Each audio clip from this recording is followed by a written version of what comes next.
13장 7절 말씀입니다. 함께 한 목소리로 봉독하겠습니다. 하나님의 말씀을 너희에게 일러주고 너희를 인도하던 자들을 생각하며 그들의 행실의 결말을 주의하여 보고 그들의 믿음을 본받으라. 아멘. 믿음을 실천하라 라는 제목으로 오늘 말씀 잠시 생각해 보겠습니다. 우리 개신교에는 여러 교단들이 있죠. 흔히 장로교, 감리교, 침례교, 순복음교 그렇게 우리가 생각을 하게 됩니다. 그런데 그 가운데 구세군이라는 교단도 있어요. 구세군은 지금부터 150년 전에 영국의 감리교 목사 윌리엄 부스에 의해서 창설된 참 건전한 교단입니다. 구세군은 참 독특한 점이 하나 있는데요, 이 교단은 모든 것이 철저하게 군대식으로 조직이 되어 있습니다. 부스는 구세군 운동을 펼쳐나가면서 자기는 장군이 되고 함께 사역하는 교역자들에게는 각기 다른 장교 계급을 주었다고 합니다. 그리고 부스는 일반 성도를 사병으로 불렀어요. 여러분들은 다 사병입니다. 구세군에서는 세례받는 것을 입대한다라고 이야기하고요, 아직 세례받지 않은 사람은 예비병이라고 부른다고 합니다. 구세군 목회자들이 가는 신학교는 사관학교. 부들은 구세군이 하나님의 군대라는 의미에서 군복도 만들어서 다 입혔고요, 그리고 깃발도 만들었다고 합니다. 구세군이 강조하는 것은 믿는 사람들은 복음과 함께 빵도 나누어 주어야 한다는 것입니다. 지금도 구세군은 복음을 전파하는 전도, 그리고 사회에서 낙오되어 있는 사람들을 섬기는 사회봉사를 나란히 실천하고 있는 참으로 훌륭한 교단입니다.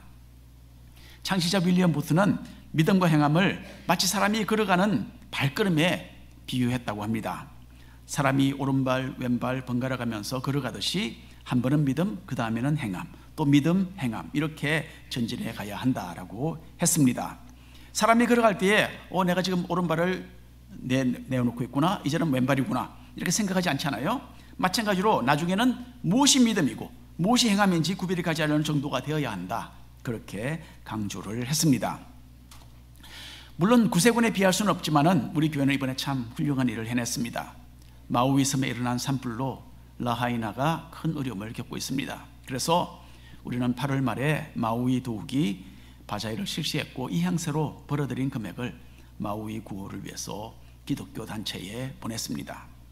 음식과 물품 판매한 것, 그리고 이웃들과 성도님들이 또 개인적으로 헌금한 것 모두 합하니까 11,000불이 조금 넘었어요. 여기에 교회 재정 좀 더 추가해서 12,000불 전달했습니다. 우리의 작은 정성이 마우이 주민들에게 도움이 되고, 그리고 또 이 기독교 단체를 통해서 예수님의 사랑도 함께 전해지기를 우리는 간절히 바랍니다.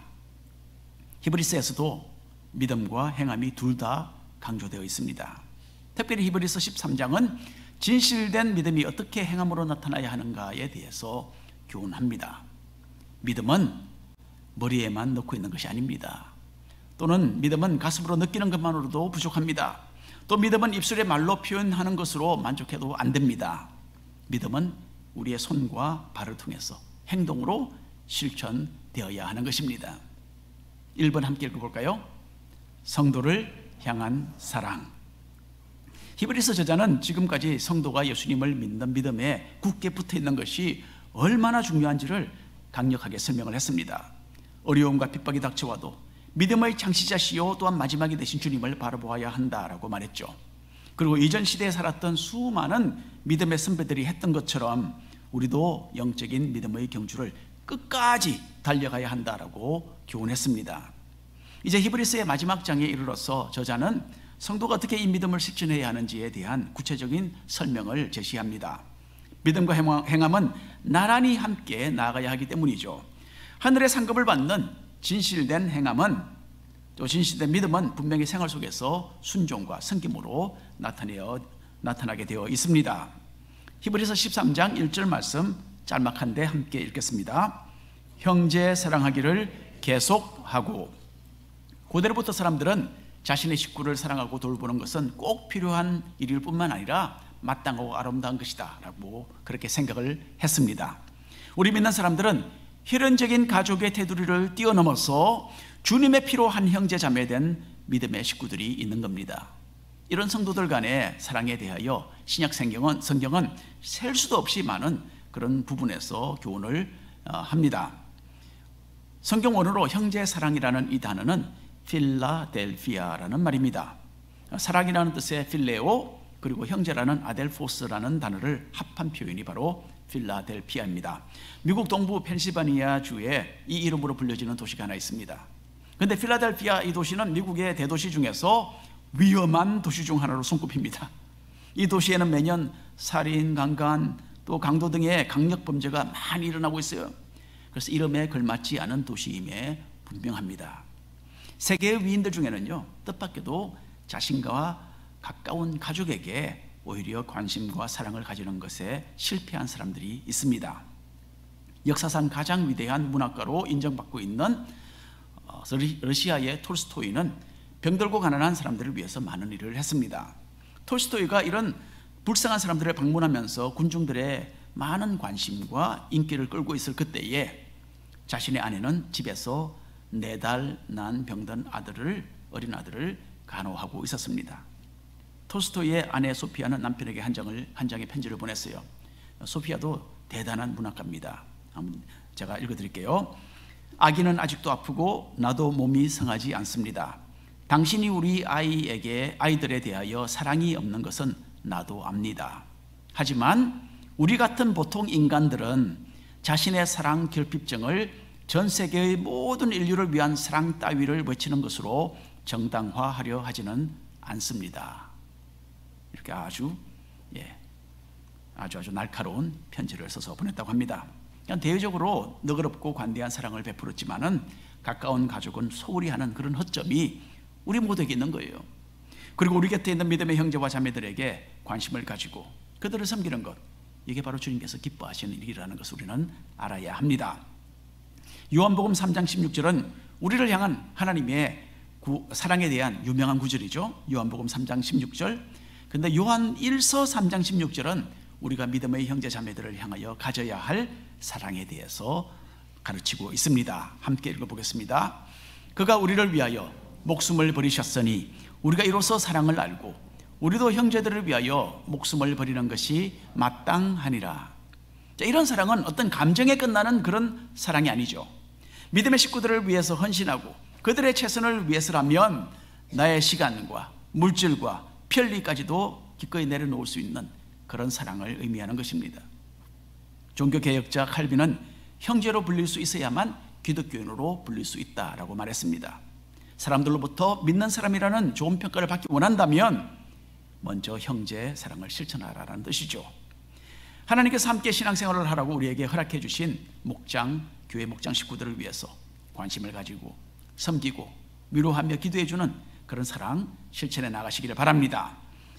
13장 2절 말씀 함께 읽겠습니다. 손님 대접하기를 잊지 말라. 이로써 부지 중에 천사들을 대접한 이들이 있었느니라.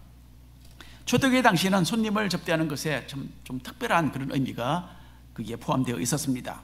손님을 접대한다라는 것은요, 말씀을 가르치는 성경 교사들을 자기 집으로 환영해서 묵도록 하는 일이기도 했습니다. 초대교회 시절에는 신약 성경이 아직 완성되지 않았어요. 기록되고 있었습니다. 그래서 신약 성경, 우리가 갖고 있는 신약 성경이 그 사람들의 손에는 없었습니다. 또 그때는 교회마다 목회자가 있어서 사역을 했던 그런 시대가 아니었어요. 그래서 일반 사람들이 하나님의 복음을 접하기 위해서는 복음 전도자들과 교사들이 그 사람들이 있는 곳에 찾아와서 직접 구두로 말씀을 전해주어야만 했던 것입니다. 초대교회 당시에는 이렇게 이곳저곳을 순회하면서 복음을 전하는 교사들과 전도자들이 있었습니다.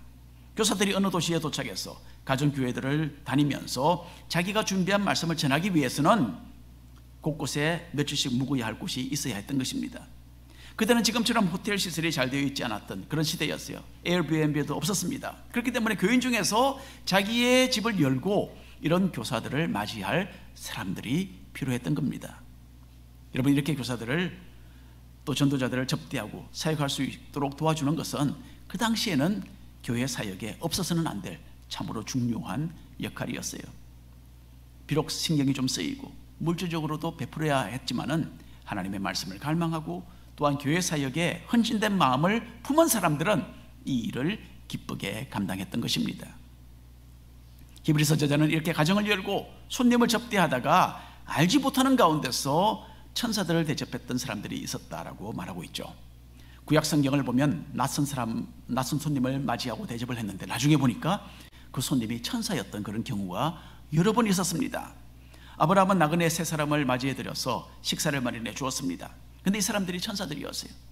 아브라함은 내년 이맘때에 아들이 태어날 것이다 라는 엄청난 뉴스를 천사들을 통해서 전해 듣고 결국 그렇게 해서 이삭이 태어났던 것입니다.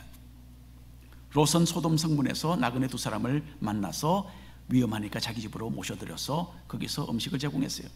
근데 나중에 보니까 이 사람들도 천사였습니다. 그래서 이 사람들을 통해서 소돔이 멸망을 당하는 그 가운데서 롯과 두 딸은 구사일생으로 빠져나올 수 있었어요. 기드온은 하나님의 말씀을 전하는 어떤 선지자를 만나게 됩니다. 그 사람을 위해서 풍부하게 음식을 만들어 주었는데 선지자는 그것을 먹지 않고 도리어 바위 위에 올려놓고 그 쏟아부어라, 그렇게 이상한 말을 했습니다. 그렇게 말대로 했더니 선지자가 들고 있던 지팡이 끝으로 음식물을 딱 갖다 대는데 바위에서 불이 나와서 음식물을 다 살랐다라고 나와 있습니다. 그 다음 순간 천사는 사라지고 기드온은 이 사람이 천사였구나 라는 것을 알게 됩니다. 그리고 기드온은 하나님의 능력을 힘입어서 이스라엘 백성을 구하는 사사가 되었던 것입니다. 알지 못하는 가운데서 천사를 대접했던 그런 예들입니다. 올해 들어서 우리 교회는 팬데믹 때문에 정착된 그런 소극적인 자세를 훌훌 다 벗어버리고 매주 가정대로 돌아다니면서 목장 모임을 하고 있습니다. 성도들 간에 사귐이 있고 또 삶의 이야기들을 나누고 믿음의 형제 자매들이 함께 기도하는 그런 목장 모임 참 중요합니다. 여러분 꼭 목장 모임에 참석해야 됩니다. 그리고 우리 각자가 조금씩 노력해서 가정을 열고 목장 모임을 위해서 섬길 때에 기쁨과 은혜가 여러 갑절이 될 줄로 분명히 믿습니다. 2번 함께 읽겠습니다. 부부간의 사랑. 고대 그리스와 로마에는 성적인 타락이 만연되어 있었어요. 특별히 이방인 문화에서는 결혼의 테두리를 벗어난 성적인 활동이 그냥 당연시 되었습니다. 이런 현실 속에 살아가던 옛 성도들에게 히브리서 저자는 성적인 거룩을 지켜야 한다라는 이 강력한 교훈을 전달하고 있습니다. 4절 말씀 함께 한 목소리 읽겠습니다. 모든 사람은 결혼을 기이 여기고 침소를 더럽히지 않게 하라. 음행하는 자들과 간음하는 자들을 하나님이 심판하시리라.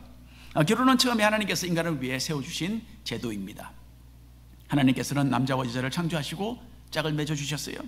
하나님께서는 이렇게 복되고 거룩한 결혼의 관계가 죄로 인해서 오염되는 것을 원하지 않으십니다. 간음은 결혼한 사람이 다른 사람과 성적인 관계를 가지는 죄를 말하죠. 이 죄가 심각했기 때문에 하나님께서는 10계명에도 간음하지 말라 그렇게 정확하게 명시해 두셨습니다. 음행은 무엇입니까? 한 남자와 한 여자의 그 결혼 관계를 떠나서 이루어지는 다양한 모습의 성적인 죄를 총망라하는 단어입니다. 여기에는 물론 동성애도 포함이 됩니다. 이런 더럽고 문란한 죄 때문에 하나님은 가나안 땅에 거하던 민족들을 쫓아내시고 그 땅을 이스라엘 백성들에게 주셨던 것입니다. 그러니까 예수님을 믿고 하늘나라를 상속받을 거룩한 성도는 당연히 이런 죄를 멀리해야 하는 것입니다.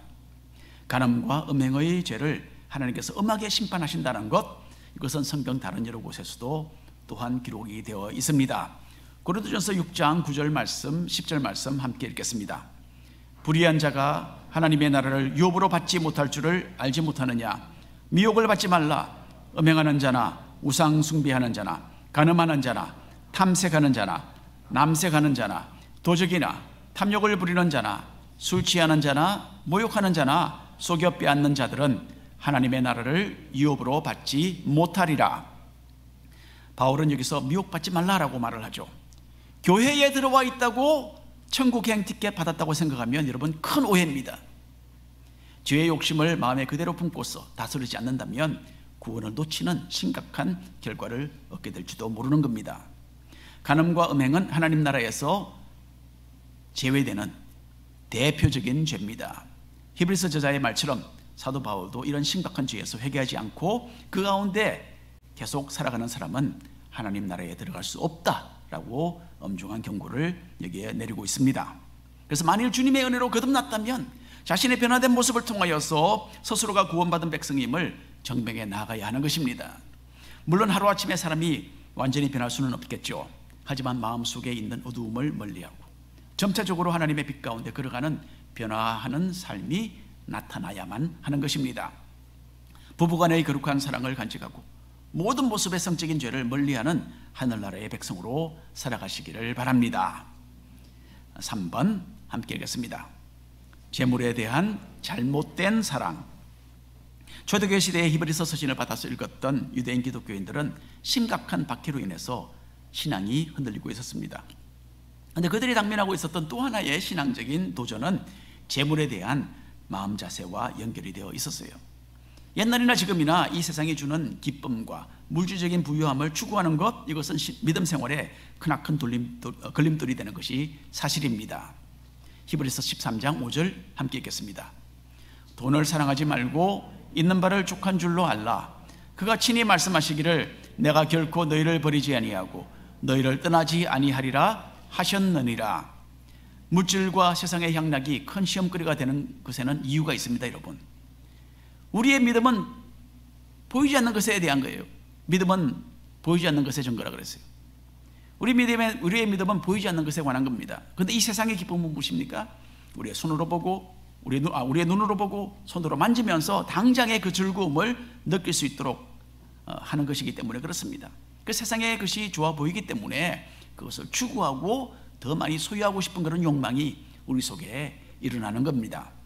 현대를 사는 우리에게는 신앙적인 박해보다는 세상에서 누리는 것이 신앙생활에 더 심각한 도전이 되는 것 같습니다. 주변에 보면 돈과 생활상의 안정을 추구하는 삶을 더 중요하게 여기는 가운데서 올바른 신앙생활을 하지 못하는 사람이 얼마나 많은지 모릅니다. 더 많이 모아두지 않으면 내가 더 어려움에 장차 처하게 될 것이라는 그런 두려움도 아울러 함께 작용하고 있는 것입니다. 디모데전서를 보면 사도 바울도 유사한 내용으로 경고하고 있습니다. 디모데전서 6장 7절부터 10절까지 말씀 함께 읽겠습니다. 우리가 세상에 아무것도 가지고 온 것이 없음에 또한 아무것도 가지고 가지 못하리니 우리가 먹을 것과 입을 것이 있은 줄 족한 줄로 알 것이니라. 부하려 하는 자들은 시험과 올무와 여러 가지 어리석고 해로운 욕심에 떨어지나니 곧 사람으로 파멸과 멸망에 빠지게 하는 것이라. 돈을 사랑함이 일만 악의 뿌리가 되나니 이것을 탐내는 자들은 미혹을 받아 믿음에서 떠나 많은 근심으로써 자기를 찔렀도다. 똑같은 이야기죠, 여러분. 히브리서 내용과 똑같은 이야기입니다. 돈 자체가 악하고 나쁜 것은 아닙니다. 하지만 돈을 사랑하고 탐내는 사람들은 위험천만한 길을 달리는 겁니다.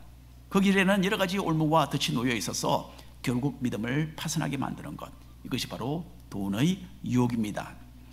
그래서 디모데전서 내용과 같이 오늘 읽는 히브리서 13장에서도 이미 가지고 있는 것으로 만족하라, 그렇게 교훈하고 있습니다.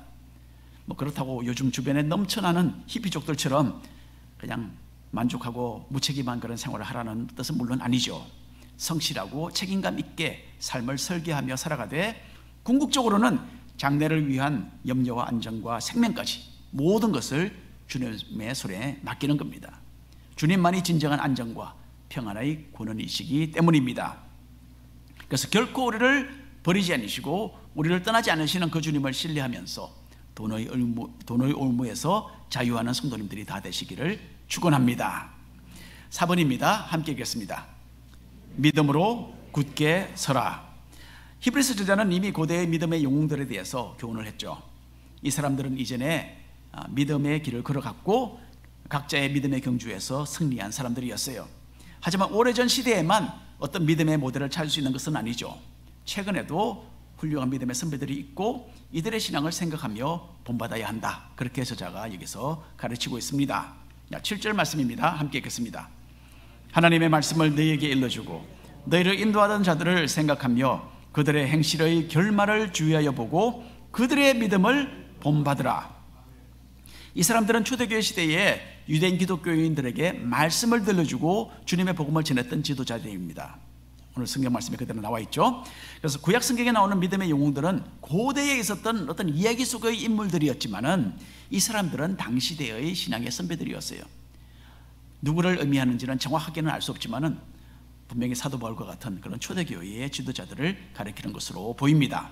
자, 바울은 누굽니까? 복음을 전하는 하나님의 사명을 다 감당하기 위해서 말할 수 없는 고난을 견뎌낸 사람입니다. 사람들이 던지는 돌에 맞아 거의 죽을 뻔했던 적도 있고요, 여러 번 감옥살이를 했습니다. 채찍에 맞아서 피투성이가 되기도 여러 번이었고 3번이나 배가 파손되는 그런 고난을 겪기도 했습니다. 유대인들로부터 불같은 핍박을 받았고 줄이고 목마르고 헐벗는 고생 많이 했습니다. 믿음의 경주를 끝까지 잘 달렸던 사도 바울과 같은 사람은 이렇게 스스로 많은 고난을 겪었던 거예요. 그리고 어려운 시간을 지나가던 초대교회의 유대인 신자들에게는 중요한 신앙의 모델이 되었을 것입니다. 하지만 가장 근본적으로 성도는 믿음의 시작과 끝이 되시는 예수님을 바라보아야 합니다. 히브리서 13장 8절 말씀입니다. 예수 그리스도는 어제나 오늘이나 영원토록 동일하시니라. 목사나 교회의 지도자들을 존중하는 것 신앙생활에 큰 도움이 됩니다. 하지만 그들도 사람이라는 것을 항상 기억해야 합니다. 아무리 훌륭한 지도자라 해도 실수합니다. 이들도 실천하는 믿음에 있어서는 모자라는 부분이 있기 마련이고, 그래서 또 바람직하지 못한 본을 보일 때도 있습니다. 그래서 우리가 흔히 하는 말이 있잖아요. 하나님 보러 교회 오지 사람 보러 오느냐. 여러분, 이 말 속에 엄청난 지혜가 담겨 있습니다. 우리는 예수님을 우리의 영원한 모델로 삼아야 합니다. 특별히 이 유명한 구절은 어려운 시간을 지나가고 있던 그 당시 유대인 기독교인들이 영원히 변치 않으시는 주님의 보호와 인도하심을 의지하고서 믿음으로 굳세게 서 있어야 한다라는 그런 의미였던 것입니다. 요즘은 9.11 사태가 있은 지 22년이 되는 그런 기간이죠. 스탠리 프림나트라는 사람은 월드 트레이드 센터 81층에서 은행 직원으로 일을 하고 있었습니다. 이 사람은 사무실에서 전화를 받다가 고개를 돌려서 유리창을 내다보았는데 비행기가 자기 방향으로 정확하게 날아오고 있는 것을 보게 됩니다. 프림나트는 예수님을 믿는 사람이었어요. 순간적으로 자기 책상 아래로 몸을 숨기면서 이런 기도를 올렸습니다. 주님, 나는 아무것도 할 수 없습니다. 주님, 나를 도와주십시오. 그 말밖에 못했대요. 비행기는 이 사람의 사무실을 뚫고서 들어와서 81층 그대로 뚫고 들어와서 그 사무실 안에서 폭발을 했습니다. 스탠리 프림나트가 숨어있던 곳에서 불과 6m 거리에서 비행기가 폭발을 했어요. 그런데 이 사람은 기적적으로 살아서 계단으로 내려왔고 빌딩이 무너지기 직전에 탈출할 수 있었습니다. 9.11 사태 당시에 비행기가 정면으로 충돌한 지점에서 살아서 나온 사람은 이 사람뿐이에요. 스탠리 프림나트는 병원에 실려갔습니다. 치료를 받았어요. 이 사람은 충격으로 인해서 때로는 자기 아내조차 제대로 알아보지 못했다고 합니다. 의사들은 프림나트가 정신적으로 제대로 회복을 할 수 있을지에 대해서 의문을 가졌어요. 정신을 제대로 가누지도 못하고 있을 때에 프림나트는 자기의 성경을 그냥 펼쳤습니다. 그런데 그것이 시편 91편으로 열리게 되는 거예요. 시편 91편 내용 1절부터 7절까지 우리가 함께 읽어보겠습니다. 지존자의 은밀한 곳에 거주하며 전능자의 그늘 아래에 사는 자여, 나는 여호와를 향하여 말하기를 그는 나의 피난처요 나의 요새요 내가 의뢰하는 하나님이라 하리니, 이는 그가 너를 새 사냥꾼의 올무에서와 심한 전염병에서 건지실 것이미로다. 그가 너를 그의 깃으로 덮으시리니 네가 그의 날개 아래에 피하리로다. 그의 진실압은 방패와 손방패가 되시나니 너는 밤에 찾아오는 공포와 낮에 날아드는 화살과 어두울 때 퍼지는 전염병과 밝을 때 다가오는 재앙을 두려워하지 아니하리로다. 1000명이 내 왼쪽에서 10,000명이 내 오른쪽에서 엎드러지나 이 재앙이 내게 가까이 하지 못하리로다. 엄청난 약속의 말씀이죠. 이 성경 구절을 딱 읽자마자 프림나트는 정신이 돌아왔다고 합니다. 그리고 그 후에 프림나트는 목사가 되었어요. 지난 여러 해 동안 프림나트 목사님은 9.11 테러 주간이 되면 여러 교회들을 다니면서 하나님께서 자기에게 하신 일에 대하여 간증했습니다. 오늘 바로 지금 이 시간에도 프림나트 목사님은 어느 교회에서 하나님의 선하신 보호의 손길에 대하여 지금도 간증하고 있을 것입니다. 예수 그리스도는 어제나 오늘이나 영원토록 동일하십니다. 주님은 우리를 떠나지도 않으시고 버리지도 않으시는 거예요. 그리고 어떤 어려움이 찾아와도 우리가 능히 감당할 수 있도록 우리를 도와주시는 분이십니다. 이런 신실하신 주님을 의지하고서 믿음으로 굳게 서는 우리 모두가 되기를 간절히 바랍니다. 오늘 결론의 말씀드립니다. 오늘 말씀에는 믿음의 형제 자매를 사랑하고 부부간의 사랑을 순결하게 지키고 돈을 사랑해서 따라가지 말고 영원히 변치 않으시는 주님을 믿음으로 굳게 서 있을 수 있다라는 여러 가지 중요한 영적인 원리들이 제시되어 있습니다.